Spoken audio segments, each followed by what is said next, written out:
AIBD léegi donc bu ñu démarré ñaari compagnie ne mënuñu ko yor. AIBD ci boppam dañu ni aéroport international de classe internationale la donc 3 millions de passagers sénégalais mënuñu ko yor donc nañu dem jëli ay une fois encore étranger dénk leen ko te sénégalais yi tabax seen aéroport tabax ko ak seen i alal ñu joxe ko ñu dëppoowul ak charte réew mi. kon koom gi nekkul ci loxol doomu Sénégal. fépp foo xool ci yu bànqaas yu gën a am solo ci koomu réew mi mu ngi ñuy rëcc. mais président de la république ci discours am daf ne am nañ indépendance moom nañ suñu bopp Sénégal gi moom boppam am na juróom fukki at yu teg juróom-ñett léegi nag indépendance boobu pour bën ko dëgëral dañ ko war a wane ci wàllu développement boobu dafay woo ñi ñëpp nag ñu tabax ko ñun ñoo war a ànd ak moom pour tabax loolu. non def naa ne loolu dinañ un Sénégal à l'abri du besoin. loolu def naa dinañ ci ñëwaat mais loolu moom ci wàllu toll nañ ci bilan ci pas ay perspective d'avenir ci bilan la ñu toll. jéego yi ñu def ndax suñu indépendance 5 dernières années 6 dernières années dafa gën a renforcer wu wala dafa gën a dellu ginnaaw dama jàpp ni ci nguuru président Macky Sall la gën a dellu ginnaaw malheureusement bu ma sañoon nag mu bañ a demee noonu parce que maag moom ñoo àndoon te ndam laa ko yéene woon ndamu Sénégal aussi mais boo xoolee rek ci benn fànn bu ndaw xam nga dañ taxaw fii ñu ne président de la République dafa am président étranger bu ko laaj ñu tëj benn école bu nekk Sénégal boo xam ne du yoon moo tax ñu tëj ko mu Yavuz Selim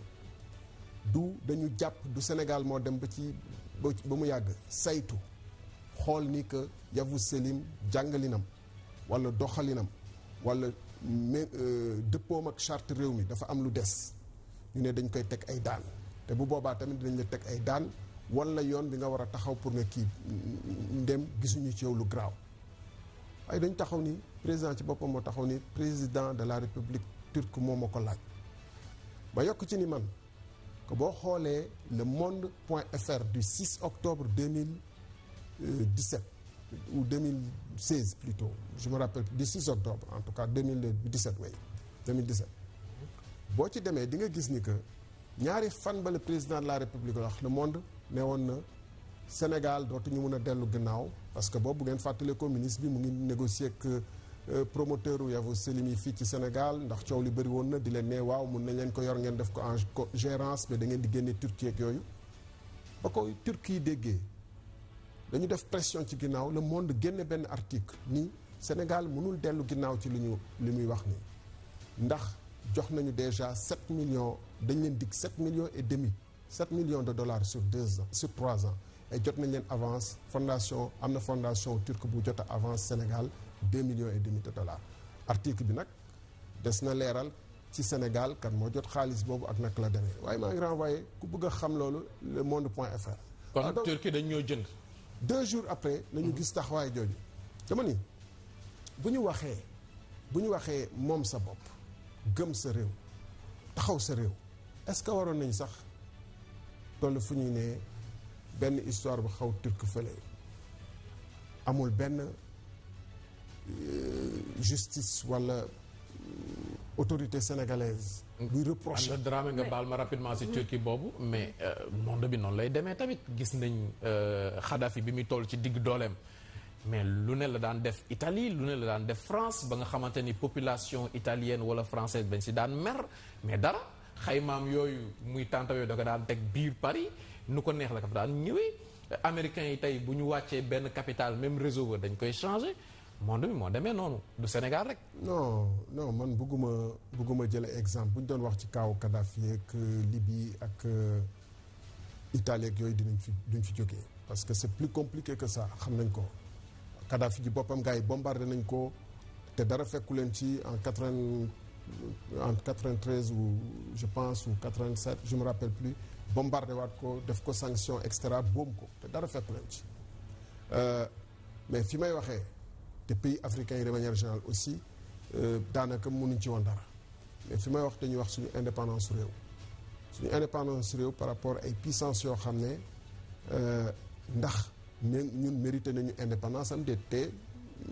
nee nañu nu uude bi gisee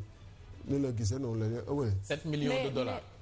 loolu ci le monde.fr jox naa les références yi mais am na sax xam naa li gën a am solo mooy ñu dem ci. waaw mais Pape Cheikh juste une question rek parce que dañu gis ni ki moom depuis 2012 yaa ngi ànd ak président Sall mais biñ la laajee ci 58 ans yi fay rek nga gis kon am nga ci part de responsabilité yow tamit parce que ànd ngeen pendant plus de 5 ans. ou plus de 5 ans naa ci dellu si bu ñu leeralee question yi un an en def sama bilan personnel à la fin waaye jàpp naa ni ànd nañu 5 ans yooyu yëpp en ce qui me concerne personnellement défendre naa à l'intérieur du ma mën a taxaw fii nag di wax à l'extérieur mais en telle circonstance défendre naa lii wala défendre naa lee lu ma jàkkaar ni moom mooy sama gëm-gëm ak sama gis-gis te jàpp naa ni aussi réeré woo mbir ni génn naa fi gouvernement bi dugaat génnaat dugaat enfin dugaatuma maa ngi nii ci biti donc est-ce que doo dugaat loolu bokk na ci peut-être lu yéen à l'extérieur war a mën a wan ni que mënuñu woon d'accord ci lépp waaye bilan bi comme ni ko président di waxee en priorité bilan la ndax bu doon man mun naa jël yenn décision yi tey duñ fi toog di wax waxu Total wala du wax waxu yeneen mais dinañ ci dellu histoire mais fi may gën a insister ci côté boobu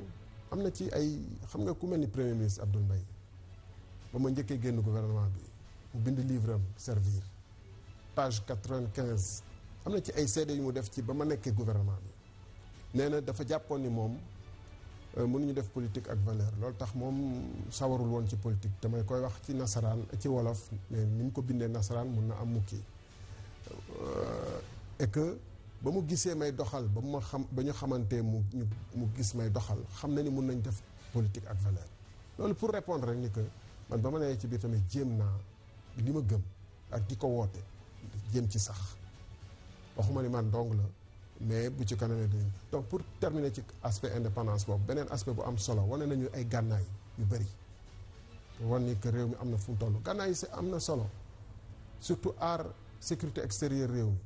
waaye sécurité intérieure réew mi dañ ci wane ñaari aspect dañ ci mën a jàngal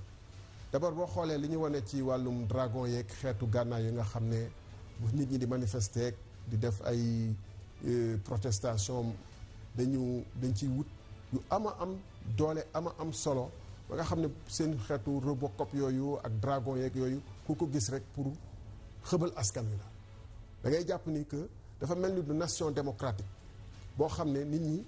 liberté la ñu gën a wéyee dox seen bopp ak gëm seen bopp ak respecté dëppook charte askan wi la ñu gën a wéyee dafa mel ni réew moo xam ne dañ leen wutal ay xeetu ngànnaay pour noot leen. oui pendant ce temps boo demee à l'intérieur du pays surtout ci rapte d'enfants yeeg yooyu da ngay gis ni patrouille amut dafa manqué patrouille rare nga yow nga circuler wala mën ma circuler ci ay ñu bari dañ leen di joxoñ yéen ministres yi bi nga nekkee ministre xaw ma nu mu demee woon ñaata agent de sécurité ñoo daan nekk sa buntu kër mais dañuy jël mboolem policiers yi gendarme yi bu président di ñëw ñoom ñëpp ñu topp ko dem ci buntu kër ministre yi buntu kër député yi bàyyi askan wi.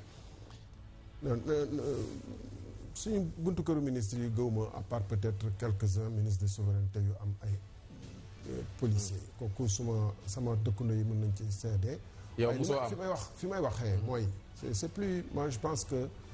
fi may wax c'est un problème de principe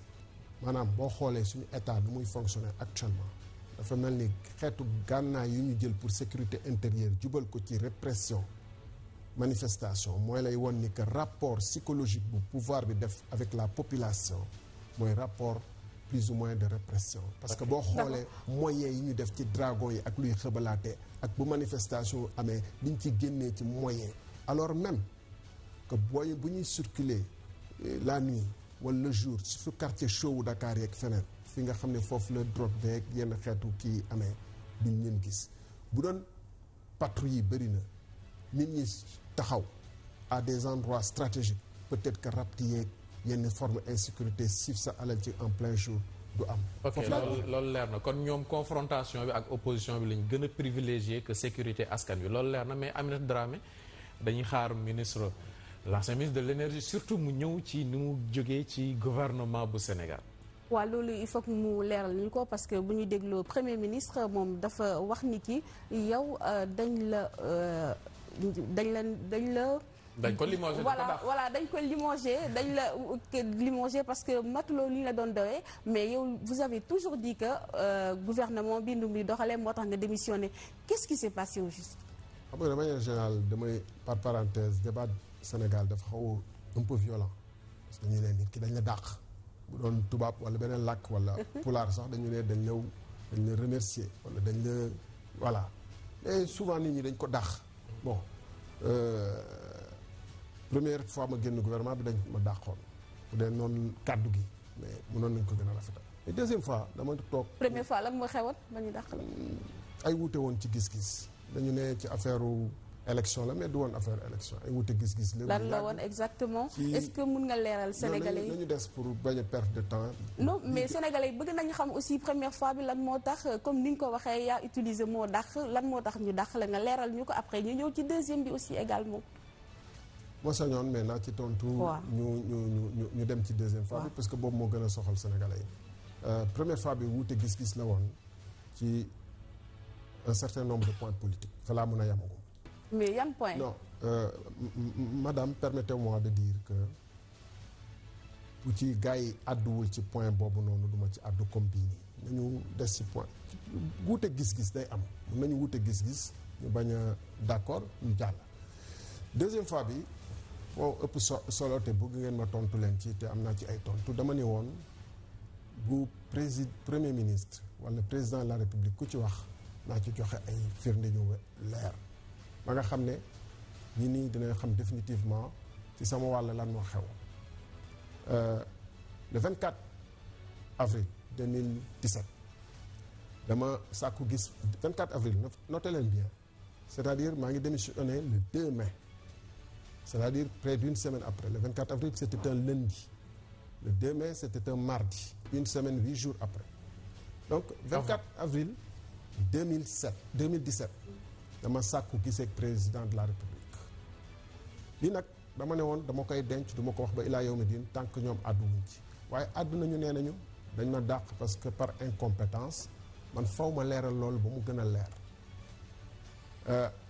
24 avril donc vers 20 heures ñu toog 3 heures de temps dañu commencé waxtaan finalement premier ministre fekk si ñu ci ab dossier boo xam ne dañ ci wute woon gis-gis du woon dossier total waaye dossier bu am solo bu amal solo Sénégal la ci wàllum pétrole ñu wute ci gis-gis man ma waroon joxe approbation. dossier bu am solo ci wàllu pétrole. waaw ma ne du ma joxe approbation. te du total. léegi. nee na du total le 25 avril mardi 25 avril ñu discuter pendant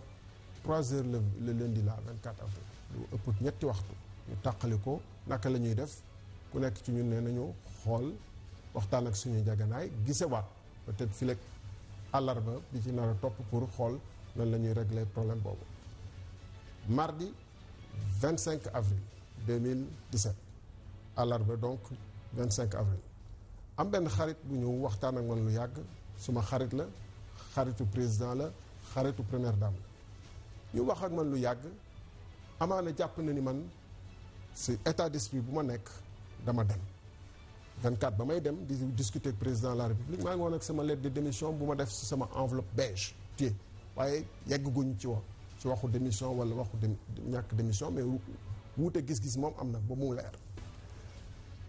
waaye soo su may wax mu ngi may déglu amaana waaye ba tey moom mu ngi ci système bi ñu waxtaanee ba mu guddi mu dem am ñu waxtaanal ci kër googu palais kilifa yu fa ne leen saawaay si bu ngeen ko jàppul dafa dem. bu ngeen ko jàppul Thierno Alassane Sall dina démissionné. dafa démissionné amay waxtaan yu xew ci diggante gi le 25 pour que lu ñu toog waxtaanee loolu ma daal di gàntal li may wax ni dafa am solo pour wane ni ma daal di gàntal jàpp naa nag ci noonu le dossier total bi duggee pour daal di delloo ginnaaw dossier bële may wax. dossier boobu ngay wax timis la mën a doon. donc le dossier boobu du total timis la mën a doon. le dossier Franck Timis. du ma tudd turu dossier bi mais damay expliquer. mais tamit weddi woo ne Franck dossier timis la. boo ma mayee. après nga posé waat question. naa dellu si très clairement pour que auditeurs yi ak téléspectateurs yi bañ a perdre séquence bi. c'est extrêmement important séquence bi. def naa le mardi wala le mercredi lañ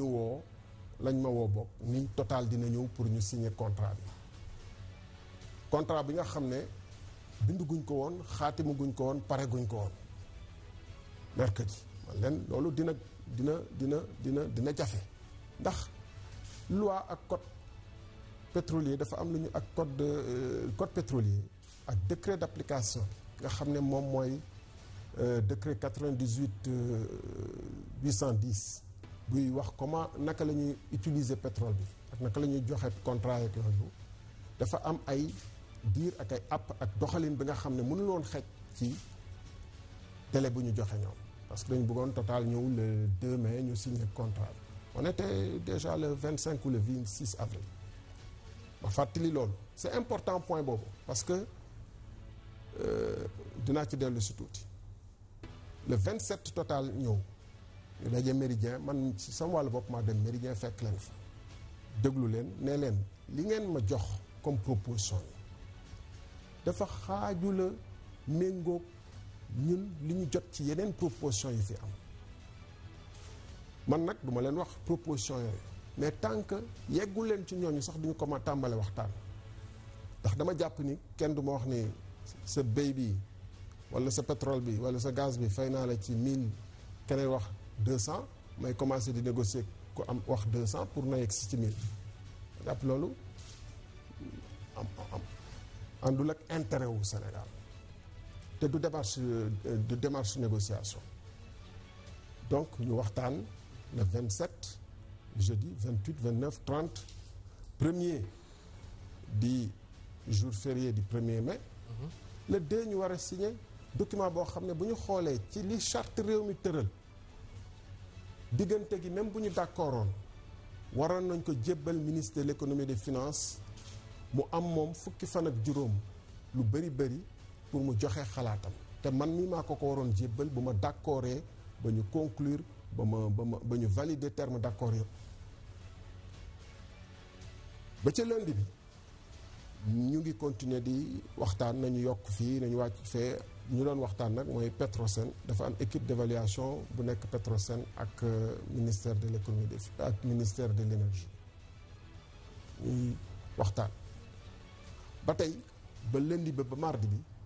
bi lu ñu proposé ñoom sori na lool lu Total proposé lu BP ak Cosmos proposé ak yeneen compagnie yi parce que gars yi souvent dañuy wax Cosmos mais BP ak Cosmos ñoo ànd proposé loolu c'est important sénégalais xam ko te fànn boo ko nattee Cosmos ak BP bu ñu àndee plutôt BP moom moo sut Total ci fànn yu gën a bëri yu ñuy nattee compagnie yi bu ci Cosmos bi nga xam ne moom moo découvrir pétrole gaz ci suñu ñaari bloc ñuy wax Kayar ak Saint-Louis offshore profond bokkee bu boobaa da ngay gis ni que ñaar ñooñu ci wàllum kàttan ñoom ñoo mën ci wàllum aussi lu ñu proposé ñoom ñoo mën donc charte yi ñuy sukkandiku dañu ne ñooñu ñoom la ñu war a jox illa BP def ay illa Total def effort yu sut donc pour bañoo woon Total waaye Total dafa war a indi li ñeneen ñi indi lu ko ëpp wala lu ko ëpp mais ci fànn yu bëri indiwul lu ko ëpp donc ay fànn techniquement contrairement à ce qu'ils disent dégg naa fi ñuy wax ay nawetaan ak ay Champions League c'est totalement faux BP ak Cosmos bu ñu boolee ñoom ñoo ëpp Total kàttan ci fànn boobu donc bu ma tënkee ci côté boobu benn 15 jours yi ñuy wax ni bu ma commencé d'abord par Paris négociation Paris man fekke wu ma fu ñuy négocier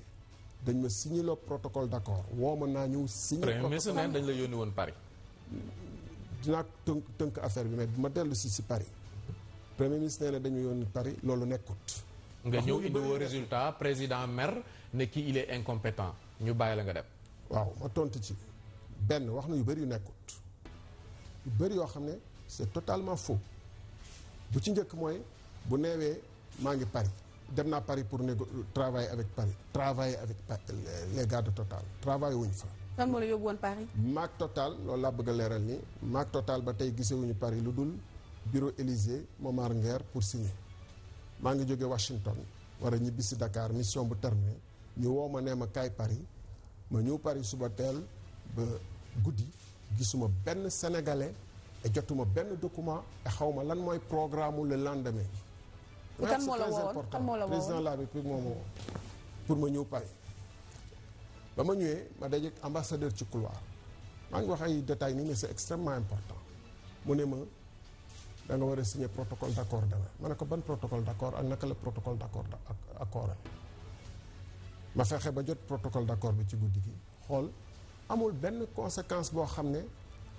mun wuute na wala conséquence négative pour le Sénégal te dëppoo na en tout cas nekkul contraire ak code pétrolier wala décret bi nga xam ne moom moo koy gën a leeral. nga signé.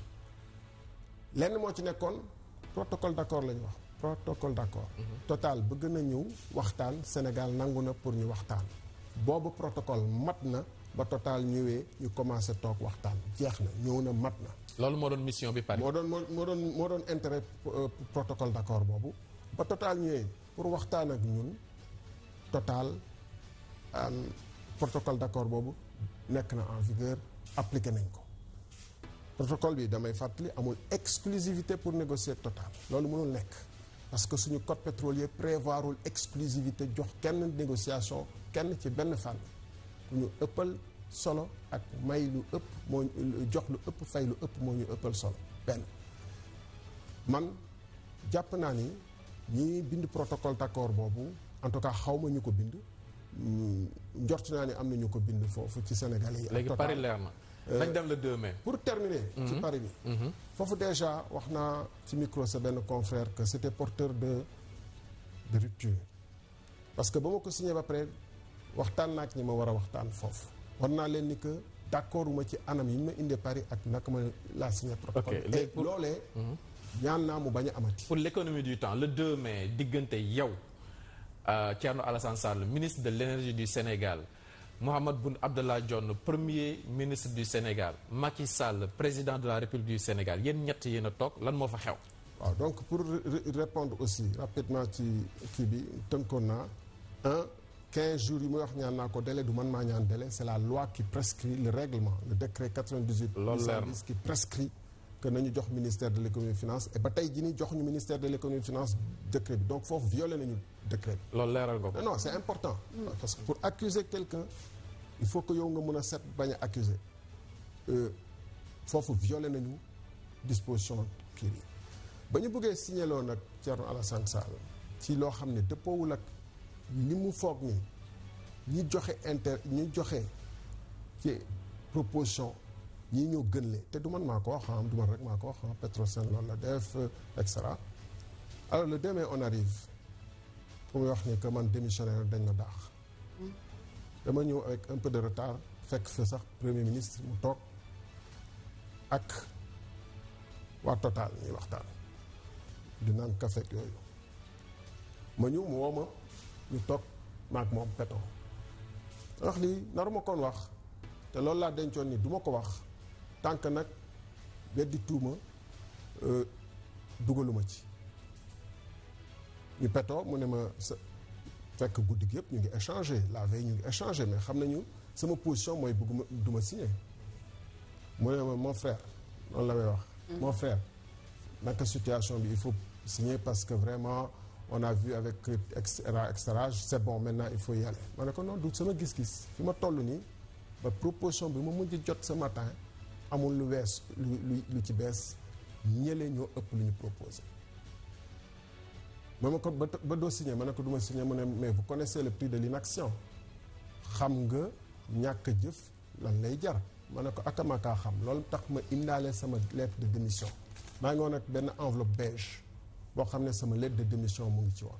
lettre de démission première fois ma imprimé ko le 24 avril la woon encore une fois et le week-end là j'ai renouvelé changé la date dugal ci la date du 2 ñëw mu ne ma mu boobu dafa xaw a tëb mu ngi ak iPad am mu jël jàpp naa ne iPad bi am na puce am lu mu texto xaw ma kan la texto am lu mu bind xaw ma ndax da doon texto ak yooyu tegaat monsieur le ministre mon frère j'aurais aimé nga nekk premier ministre xam li nga ma wax nii lan lay tekki nan laa ko yëgee man ma ne pat toog après président ñëw moom mu dugg ak président wéet ak moom 2003 ñu woo ma li xew bureau président nag comme keneen àddu ci te président de la république la jox naa ko orma du ma ci yegg si gum mais pour man premier ministre bu toogee ne démissionné wu ma wax xam na ni wax lu mu wax ne nekkut bu newee dañ ma dàq par incompétence moom xam na ni lu mu wax ne nekkut et pire que ça dama jàpp ni moom xam na que maag moom suñu différence ci question boobu du question impétence ak yooyu question de war Sénégal ak ñàkk war Sénégal war Sénégal oui parce que boo jëlee charte dama loolu taxoon sànq ma insister ci yenn point boo jëlee lu mel ni texte de loi nga ne dama koy dëpp def li ma neex code pétrolier dafa am lu mu tëral décret d'application bi am lu mu tëral mais dañuy def évaluation bu fekkente ni évaluation bi doyul ministre bi te lu tax warul doy ministre bi parce que am na beneen bu gën. mais li nga wax diis na de premier ministre dafa trahir intérêt wu Sénégal. attends disul nga ne ñu ne la incompétence wala premier ministre moom dañ ko war a kii rek. mais trahison dafa rëy en tant que chef de gouvernement. non yow yaa dama ni dafa war intérêt wu Sénégal. li ma wax ni c'est très clair li ma ko teg nañu calmé wu ngeen may ma expliqué wu dama ni bu fekkente ni loi bi dafa am lu mu wax code bi am lu mu wax. nga dëpp ko foofu bëgg a defloo ministre bi lu ko neex lu la neex ba pare ne moom c'est par incompétence te loolu moo am. léegi premier ministre ak président de la république ñoom ban intérêt la ñu am signé loola loo xamante ni dafay am ay conséquences yu néfastes ci suñu réew ban intérêt lañ ci am. loolu mën nga koy laaj. man li ma xam mooy parce que Pape Cheikh loolu tamit nopp mun ko dégg loo njiitu réew boo xamante ni moom suqali suñu réew moo ko tax a jóg ak premier ministre am ñu bëgg laa signé loo xamante ni baaxul ci suñu réew foofu daal bëgg nañu aussi nga leeral ñu ko un peu parce que boobu ba léegi wax ji leerul kii dafa démissionné mais ñoom ban intérêt lañ ci am. yow boo waxee ni Sénégal amul ci intérêt. madame man je suis là pour répondre des questions me concernant wax naa la premier ministre xam na bel et bien que ba ma petoog moom. que maa ngi ak sama lettre de démission mënoon naa continuer mais du ma fa egg. mais wax nga fi waxu wor ndi ko dafay wor sénégalais. mais ci yan base lay waree sénégalais. loolu da nga ko koy laaj. mais Pape Cheikh monsieur ministre moo ko fi wax goon yow lañ koy laaj li ñu ko laaj. dama expliquer li tax ma wax li ma wax incompétence c'est très facile nga jubale ko ay un Sénégalais xam nga un ministre de la République un cadre supérieur du pays même bu newul ministre de la République mais man li ma la wax c'est très clair dama la ni les textes de la République prescrivent ça bu ko une autorité defee tegee fële jalgati ko def lu ko neex lan la léegi kon premier ministre Boun Abdallah Dionne bu wor intérêt yu Sénégal ci mbirum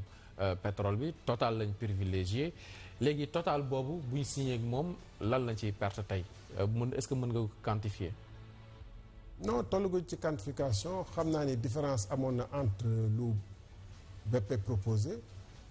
ak lu Total proposé am na différence bu am solo am solo. différence bi lan la à peu près. mais duñ ko mën a xam dëgg lu dul.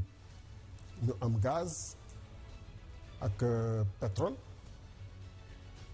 mënuñu ko xam lu dul ñu am gaz ak pétrole xam yan quantité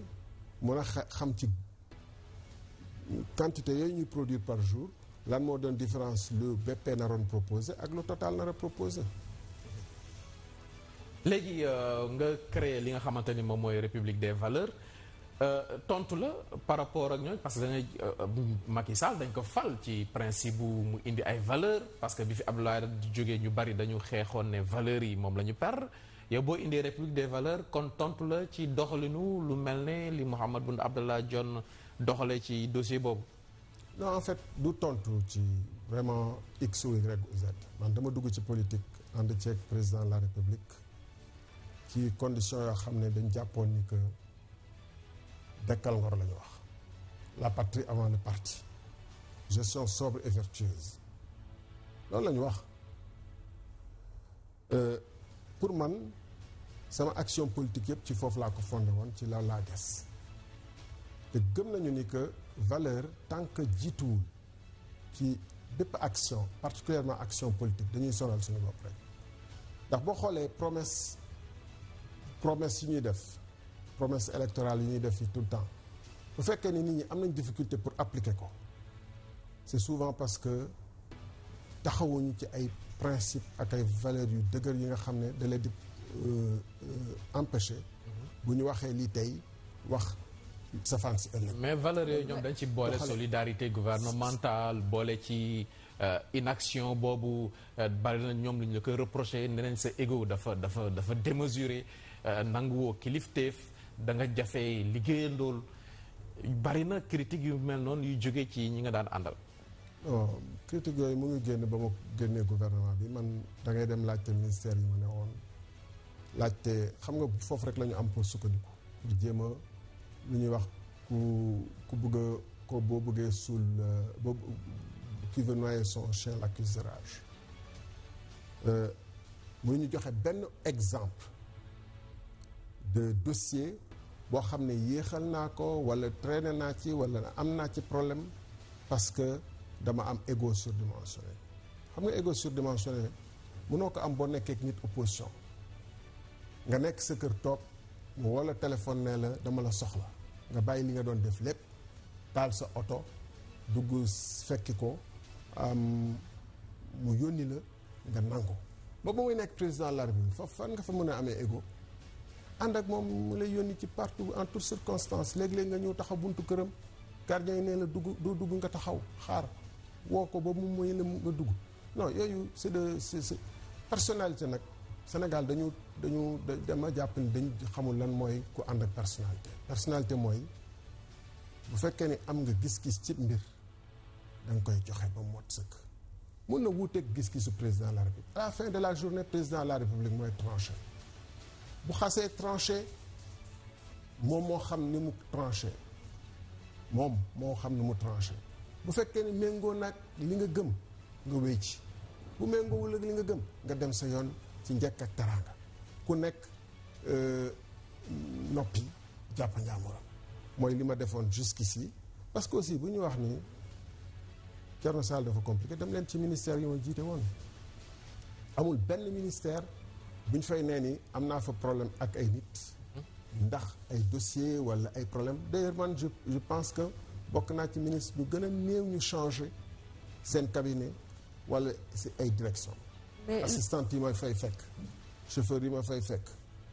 directeur yi ma fay fekk en général ñoom laa nekkal bu ngeen neexee ngeen def nag. mais démissionné moom gaaw nga ci parce que lan da nga nekk à l'abri du besoin nit ñi lu nekk la leen poste ministériel jaral da ngay gis sax koo xamante ni poste ministériel nekk recteur à l'université moo ko gënal mais yow Ñoxor Njaay nga bàyyi ko fa dem. lan la première fois bi démissionné wul woon. waaw non xam nga àddina man dama jàpp ni que démission lu naturel la mu ngeen wutee gis-gis. te poste du loo xam ne war na la tënk yow yaa war a tënk poste mais poste waru la tënk ndax lu tax ma jàpp ni boo jëlee soldat de la république nga envoyé ko ci àll bi na xeex mu war fa mën a ñàkk bakkanam kooku lu mu fay ñàkk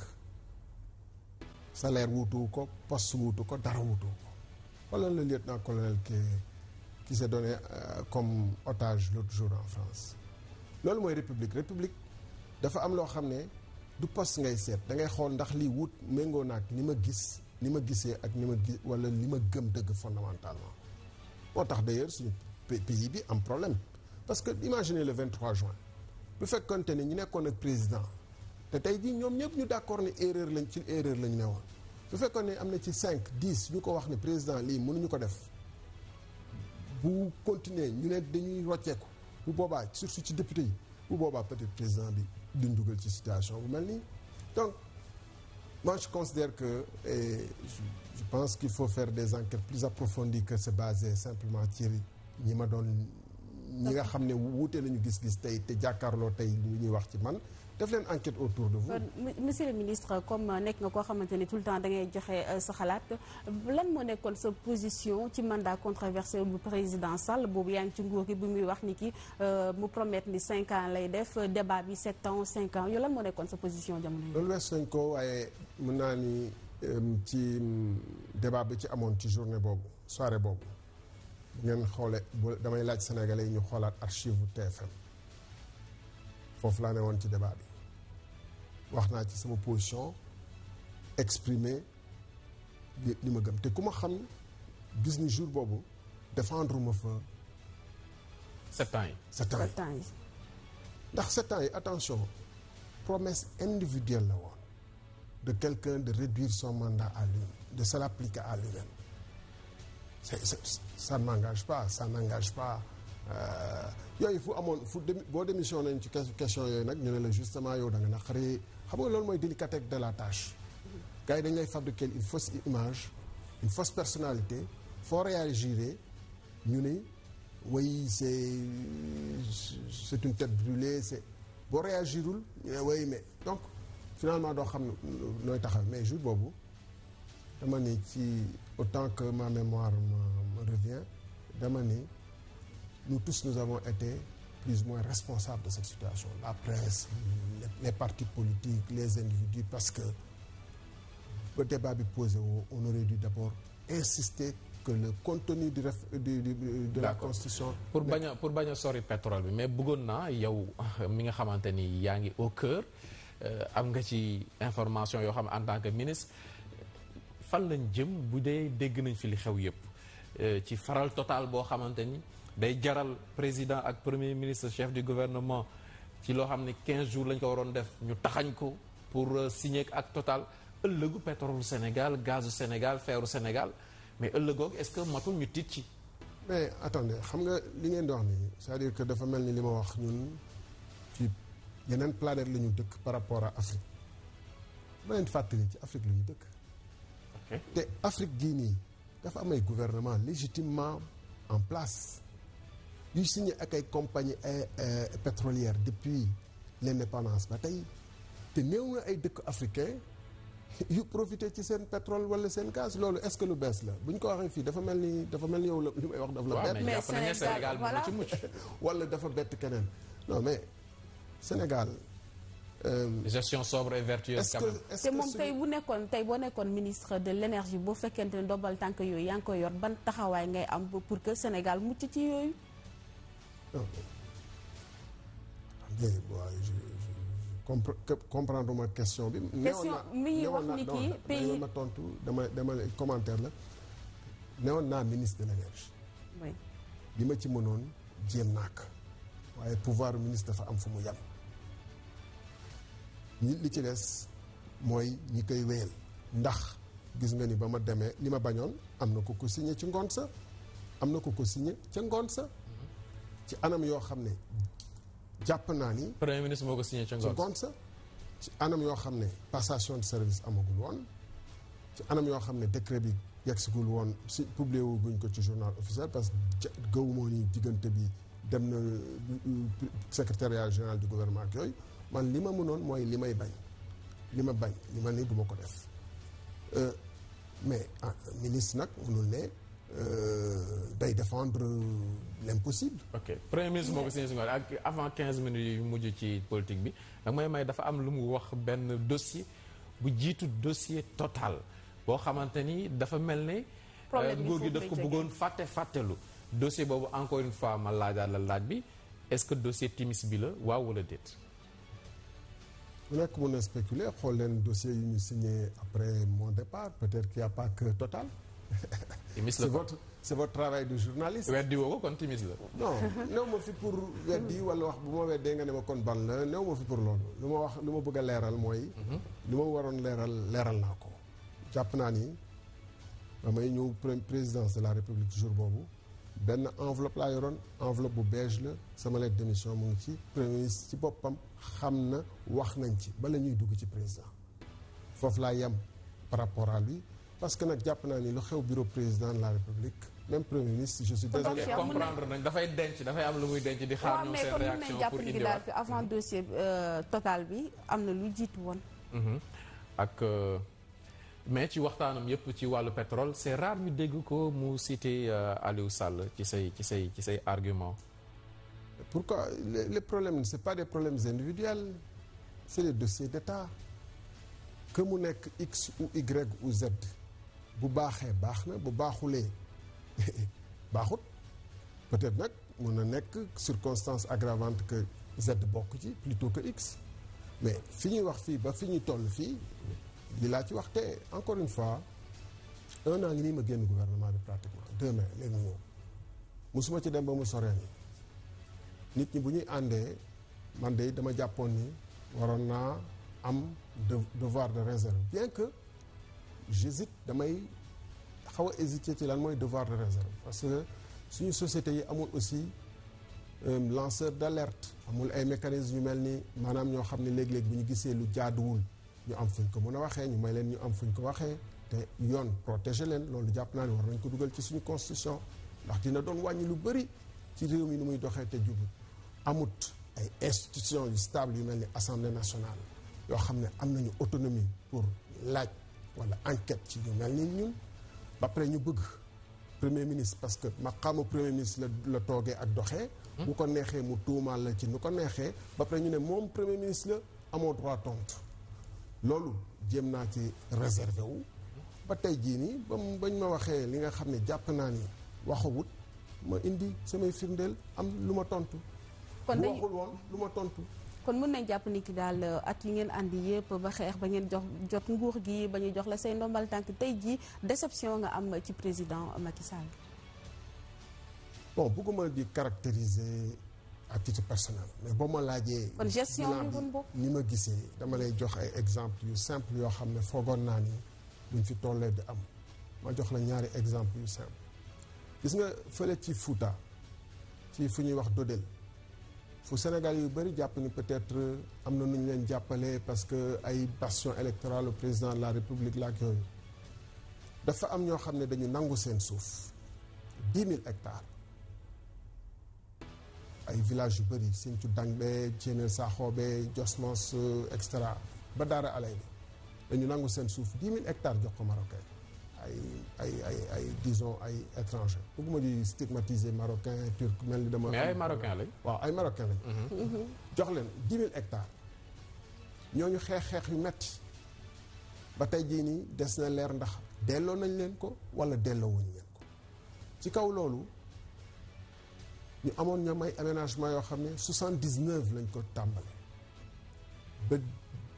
2015 nguur gi ne dina leen defaraat ay aménagement yu bees parce que yooyu màgget nañu ràpp nañu te tool yi méngootul ak doyaayu population bi parce que population bi yokk na ci diggante bi 2015 2016 2017 ñu ngi ci aménagement yooyu daanaka jàpp naa ni pare na waaye joxe guñ ko gars yi fi ñu toll nii seen villageois yooyu yëpp jot naa film bu jógee ak jokkoo bu jot chef de village Abou Si bu Thiénel Saxoobe par exemple waa Ndormos waa ñeneen ñëpp ñu ngi ci xiif parce que béyuñu daaw béyuñu ren ndax foofu. xiif dafa am ci Fuuta du ñu béy ci taw. duñu bu irrigation amee bu inondation amee ñu béy wala irrigué seen tool dañ ko jëloon ne dañ koy réaménager lu ci as tuut lu ci gën a bëri ñu jox ko étranger yi béyuñu ça fait 2 saisons. loolu yaakaaruma woon ni en 2018 ci Sénégal fu mu toll dinañ vivre situation yoo xam ne ndox maa ngi suuf saa ngi nit ñi dañ daan béy di dund mosuñu yaakaar ci kenn lu dul yàlla. ak seen i ñax Amadou Ba xaw ma Mamadou Ba benn étudiant bu dëkk foofu Ila Morphil ci plateau l'essentiel wax na fi une trentaine de villages. dañoo am xiif kon da nga koy dëggal. mais dafa lu dëggu la jokkoo na ak ñoom jokkoo ak ay chef de village foofu jokkoo ak ay nit foofu xam naa ni lu nekk la beneen exemple bu ma lay jox pour terminer rek ci ay cas yoo xam ne da lay won fu réew mi toll ak situation les faits parlent plus que des paroles. dama dem barki démb Malika montagne fu ñuy wax Jamalaay 2 quartier Idrissa Sow je pense le tout gis nga foofu dañu am salle de classe boo xam ne ay briques yu ñu riime la nii maa ngi photo yi fii ay briques yu ñu riime ba pare teg ci ginnaaw zinc def benn crinting mu nekk toit bi 100 élèves ñoo nekk foofu en 2 corps xam nga ku leen jàngal lan la ku leen di jàngal benn étudiant la ñoom ñoo wax tout le quartier assis ne kër gu ne 500 lay fay moom étudiant bi mu am 50 000 à la fin du mois di jàngal ay élèves bu amee cours jàng amatul xale yi dañuy fo gis nga étudiant boobu nga gisoon fii ci ce plateau essentiel Mamadou Ba Thienel Sakho bi c'est un étudiant en philosophie à l'université de Dakar mais il enseigne parce que seen salle de classe dafa manqué donc foofu bu ñu fa tolloo dans le même temps président de la République ne day tabax un palais à Diamniadio ci lu ñu wax wala ñu tabax un centre international Abdou Diouf de 50 milliards j'étais là-bas mais il y a beaucoup de choses j'étais là-bas j'étais pas d'accord bon donc bu ñu nee dañuy tabax un centre tabax un palais wala centre international Abdou Diouf wala di réfectionner building boo xam ne 4 ans ngi ni paregul di wax ba pare dans le même temps di ne ay cité ministérielle on peut pas dire que mënuñu wax ni que préoccupation maanaam. cité ministérielle yi quand même li ñuy loué fi mu nekk nii pour ministres yi bari goo xamante ni ñëpp dañuy ñaan cité ministérielle yi pare parce que au moins dina économiser quelques milliards. ana building. building ña ngay tabax ba léegi en construction léegi mu jeex. ana building ana est-ce que pexe bi mooy yóbbu nit ñi. mais lépp a tane loué bi moom beneen affaire. mais loué pendant 4 ans loo xam ne dañu jàppoon ni contrat bi ñuy réfectionner building bi dañu ñëwoon 18 mois la non yéen a ma gën a xam. de toute façon moi je me suis informé à partir de la presse parce que j'étais plus du gouvernement à cette époque donc ci gàttal xam nga tey jii nii bu ñu wax réalité wu est-ce que on est déçu ou pas man je regarde simplement les Sénégalais. C'est pas pour moi seul que je me battais boo demee Kaolack nga gis ay boy yu loué pousse-pousse à 200 francs par jour di pousse. D'accord monsieur le ministre très rapidement parce que li ci des bëriwul. bu ñu déggee sa analyse dañu jàpp ni que da nga am déception tey jii opposition bi ñu ngi dajaloo kër Pape Diop yow ndax xalaat nga ni dinañ réussir coalition bi fi jëlee président Sall wala ndax am na possibilité yow mii ak ce mouvement République des valeurs ngeen rejoindre coalition boobu. dama jàpp ni que d'abord réunion yi am. siège u tekki lañ ko doon def tey dañ ko toxal kër président Pape Diop pour siège président Pape Diop ëllëg mën na dem feneen du pour taxawal coalition électorale wax nañ ko leer clairement c'est l'initiative pour les élections démocratiques la newoon moom la ñu transformer en une plateforme. mais mun na am possibilité mu am. mais déjà dañuy wax ñoom lu tax ñu jóg parce que bu jëyee fekkee ni lu tax ñu jóg dañ ko bëgg a changer ñoom te waxuñu loolu. day xaw a doy waar bu boobaa dégg-dégg bi population bi day xaw a doy waar bokk naa ci moo tax may leeral benn coalition taxawuñu pour wax coalition dañu ne na fi élection yu leer am processus électoral bi yëpp. est-ce que vous pensez que c'est possible mu am processus électoral bu leer. xam nga élection yu leer le fait qu'on pose la question aussi le fait que rek ñu poser question boobu bokk na ci yi ñuy joytu ñun ñu tax ni ñu ne effectivement du lii la ñu séntu woon ci Sénégal ndax. 2012 ñëpp dégg nañu Macky Sall lu mu doon wax ci élection yi 2011 2012 ci élection bi ak ci taxawaayu président de la République ak Ablaye Wade à l'époque ak 23 juin yooyu band yaa ngi fii lu yàggut la bu ñu ñëwee tey au lieu que ñu gis processus bi gën a taaru gën a baax ñëpp gën ci d'accord mais mu mel ni ñun dañu incapable déggoo ndax doxalinu ku ñu féete ci nguur gi ni ñuy doxalee bu boobaa il y a de quoi désespérer. Présidentielle 2019 vous serez candidat wala bu fekkente ne sa mouvement bi amagul récépissé kan nga xalaat ci candidat déclaré yi nga ànd ak moom nga soutenir ko. peut-être déposé nañ pour am récépissé il y a pas de raison que ñu bañ am récépissé d'abord. Et deuxièmement jàpp naa ni que fii lekk élection yi y a du temps et liggéey bu may recommander tout le temps suñu. camarades de l'opposition c'est que dañu dem ci ville yi ci village yi teew fa. def terrain. yow yaa ngi def terrain. pour que yow yaa ngi def terrain. oui ñu ngi def le terrain autant que au maximum possible maintenant. damay wax benn affaire souvent dañu ne lu ñu yóbbee situation bii nii mooy ànd goo xam ne teguwul ci ay principe parce que jàpp naa ni coalition Benno Bokk Yaakaar coalition bu dëgër la woon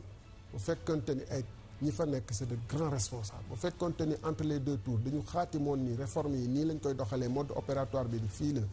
Macky Sall yow doo tëju rek defar sa constitution parce que constitution sénégalais yëpp la même nu bu ñu d'accord doo ci changer virgule extra teg ku leer même échéancier bi discuter ci amaana histoire du Sénégal du demee nii ba ñuy discuter ay parrainage ak ay mode de scrutin ak ay yooyu. En tout cas kontaan nañ trop bariwul lu ma koy gis muy exprimer wu comme ça en wolof donte ne doomu Kajoor la et puis xamante bi yàggul trop mais am na lu mu remarqué si moom mooy rendez-vous da koy respecté lu mu la wax tamit ci kàddoom mën nga ko takk téere bu dañee rek c'est parce que wax dëgg yàlla humainement mënatu ko honorer loolu gis naa ko ci jokkalante yi nga xamante ne jokkale nañ ko te lu raar la ci langue politique yi kon dañ koy souligner. bon loolu seetlu woon naa ko ci ku mel ne Khalifa Sall bu la joxee rendez-vous bu la nee 22h moins 5 mu ngi teew di la xaar Doudou Wade peut-être c'est la troisième personne bu mu mën a citer si loolu moom lu mu la wax mën na juum mais en tout cas lu mu la wax dëgg la ci moom kon maa ngi def témoignage boobu mais tooñ ko ci lenn rek balaa ñuy citer mooy première dame ñi mer ñi souvent moo leen daan xëcc ñu ñëw est-ce que première dame mosul essayer xëccaat la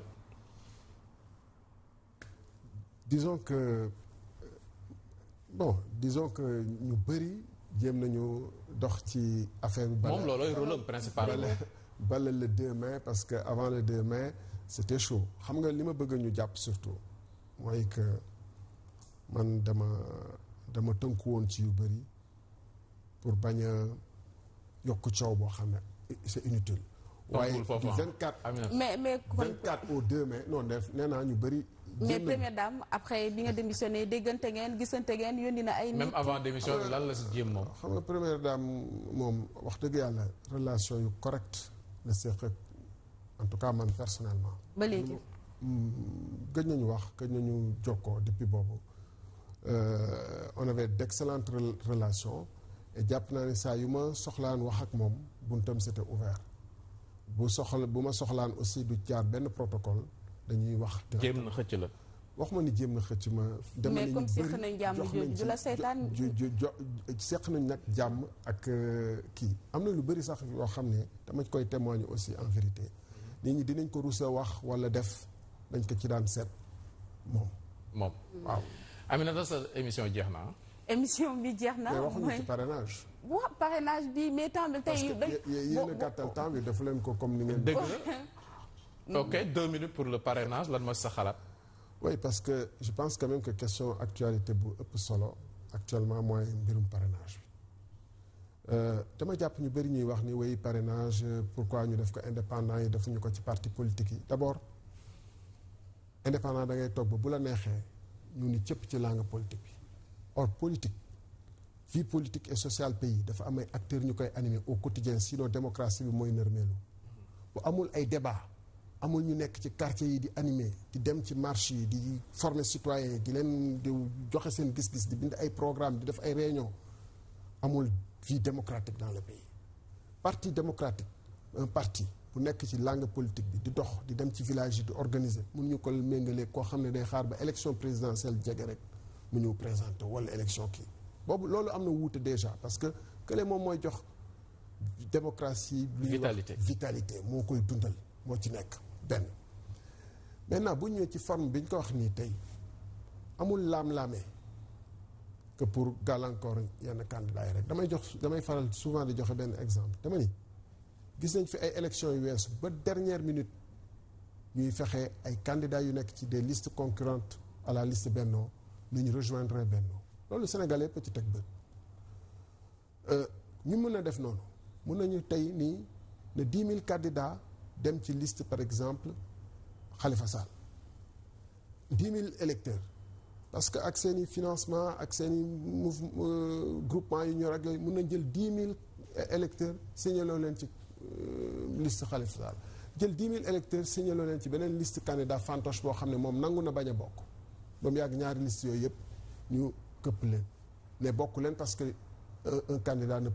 un électeur ne peut voter ne peut parrainer qu'un seul candidat. li ma bëgg a wax foofu mooy dafa am ay vices yu bëri yoo xam ne mu ngi ci biir processus parrainage loo xam ne bu ci nekk mën nañu ku la neex ñu daaneel la te loolu du démocratie benn.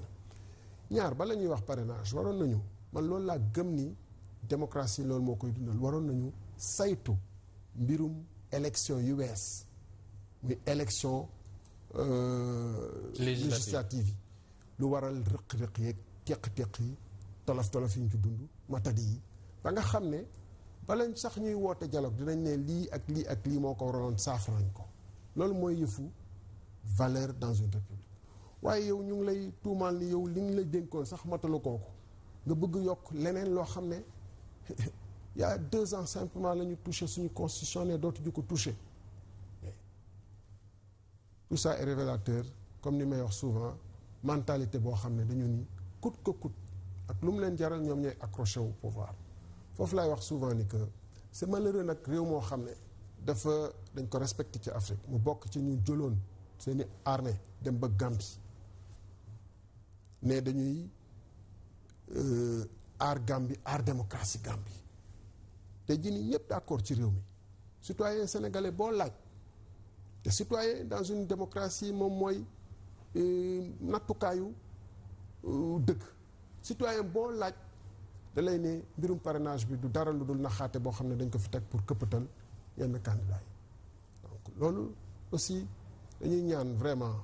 xel yi delloosi comme avant le 23 juin tourné nañ fi ay événements yu doy waar séentuwuñu woon en 2012 ba ñuy départ que en 2018 dinañ toll ci guddi yoo xam ne ñu bëri dinañ ne bu sëriñ si intervenirul bu amul ay médiateur Sénégal dina dem ci situation bu difficile loolu dañu def noonu weesu nañ ko ndax suñu histoire fuñ jàll. am na solo leeralul ne candidat la mais nee na am nañ temps pour xam ba xam dina bokk ci présidentielle bii di ñëwal déet moom Thierno Alassane Sall retenir nañ tamit que ci wolof yu leer doomu Kajoor war na mën wolof yu leer que tontu na premier ministre wor na Sénégal sur le plan économique loolu bokk na si liñ téye Aminata Dramé tey. waaye monsieur le ministre ñu ngi lay jaajëfal tey téléspectateurs yi xam naa dinañ wax ni ki sax posé ñu question yu bëri mais dañ ko doon jox occasion mu indil ñu ay leeral parce que ñu bëri ñu ngi la doon xaar ci loolu donte ni sax am na yeneen question yoo xamante ni sax rebondir ñu ci Pape Cheikh li nga doon wax ci moom dañuy gis ni que Thierno Alassane Sall am na ñu wax ni ki ndongo daara la tey peut-être que accident moo tax nga dugg ci politique mais waroon nga nekk maître coranique parce que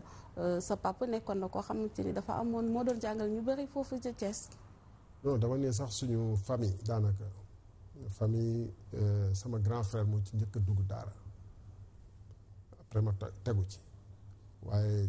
sama papaam ak noonu. kon famille bi yëpp la daal. ay imam la ñu naam nag am na samay cousin yoo xam ne jotoon nañ dugg waaye ci sama branche papa ak maam bi jur sama papa ñoom ñëpp ay imam la ñu woon ay. kon mun nañu wax ni valeur bi ngay incarné rek ci éducation la foofu nga ko jëlee. jàpp naa ni ñun ñi ñëpp sénégalais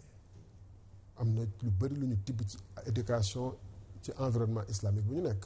te on doit s'en réjouir am na lu bëri lu ñu tibb tamit ci suñu environnement traditionnel de réew moo xam ne ngor de fi dañ ko jiital ci lépp bu leen fàtte ni ñun daawuñu bind daawuñu xaatim daawuñu siife ay contrat yooyu comme contrat lañ fi doon wax kàddu moo doon sa signature.